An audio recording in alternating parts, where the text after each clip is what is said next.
By the time I was 24, I had enough. I decided I was going to do a 180 with my life. Made a decision. Haven't looked back. 10 years. Drug-free. Alcohol-free. No matter how good or bad your present currently is, there is something that you can specifically do now that will make your life either better or worse. And the choice is yours. You are. Not do I think. No, I know. You are the 5 closest people around you. The average male weighs about 180 pounds in American terms. I don't know what it is with Australians. That's about 2.5 grown men. Brennan wanted to do 4 reps. So he went down, and he went up, and he went down, and he went up, and he went down, and he went up. In his last rep, he went down, he got stuck. Now what they teach you to do in weightlifting is have a spotter when you're lifting heavy weight. Brennan had a spotter. His name was Josh. It was a friend of his. But Josh was looking the other way at a pretty girl, and he had his headphones in. So neither did he see what was going on or hear what was going on. Brendan was stuck in the squat.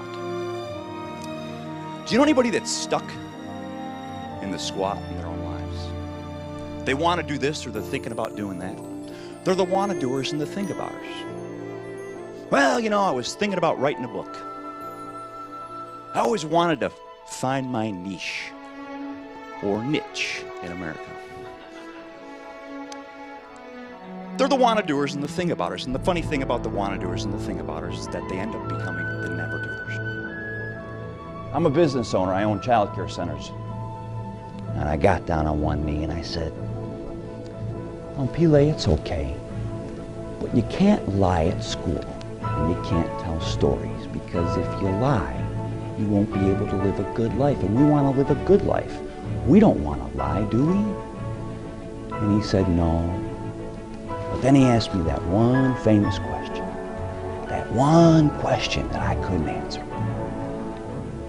When I told him we want to live a good life, he looked at me and he said, "Mr. Thomas, what is a good life?" If you combined all of the athletes in all of the major sports, all the musicians, the rappers, the rock stars, all of them, the actors and actresses in Hollywood, all the people that are in all the magazines, the models and everything, if you combined them all and put them in a pool, they would make up less than 1% of the millionaires in America. And people think that that's the way you make it. It's not the way you make it.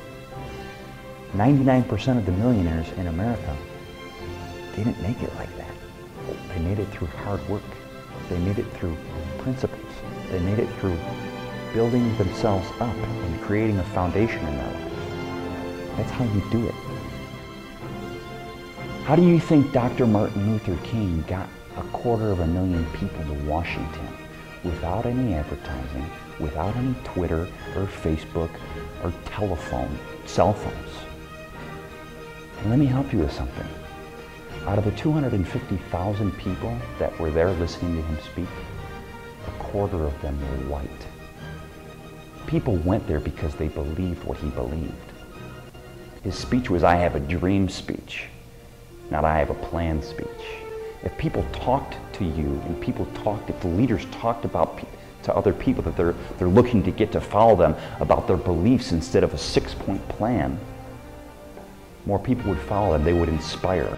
I've made friends with my past. I'm focused on my present, and I'm optimistic about my future. Who am I? I know that success, a win, doesn't make me, and failure, a loss, doesn't break me. Who am I? I'm filled with faith, hope, and love, and I live without anger, greed, guilt, envy, or thoughts of revenge. Who am I? I'm mature enough to delay gratification and shift my focus from my rights to my responsibilities. Who am I? I've made friends with my adversaries and gained the love and respect of those who know me best. Who am I? I understand that others can give me pleasure, but genuine happiness comes when I do things for others. Who am I? I'm pleasant to the grouch, courteous to the rude, and generous to the needy. I love the unlovable, give hope to the hopeless, friendship to the friendless, and encouragement to the discouraged. Who am I? I look back in forgiveness, forward in hope, down in compassion, and up with gratitude. Who am I? I want to thank you for having me today. I appreciated being here, and I look forward to seeing you next year.